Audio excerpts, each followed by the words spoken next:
going to be showing you how to hold your hook and your tension in order to get those nice and neat stitches. Okay, so let's get straight to it.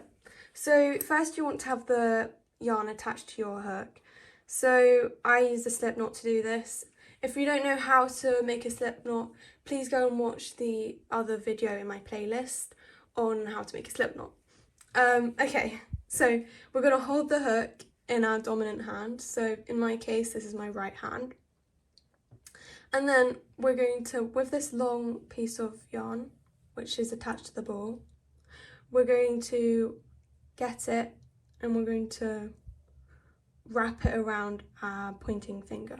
So make sure your palm is facing upwards, and you're going to go get that long piece and you're going to wrap it around your index finger maybe 2 or 3 times, like so. So your hand should hopefully be looking like this. Make sure that you've definitely used the long end to wrap the yarn around, not this short end here.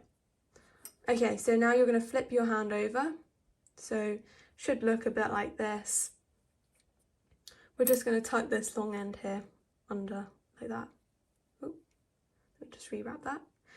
Okay, and now we're going to turn to this our hand to the side so you can see your middle finger and thumb, and you're going to pinch that knot which is on your hook, like so. And then you have this nice long piece of yarn here. So we're just going to pull this long end here a little bit to tighten it, and it should be nice and tight here. And that is called your tension. And then we're going to hold the hook here with your dominant hand. So yeah, that's how you hold your tension and hold your hook.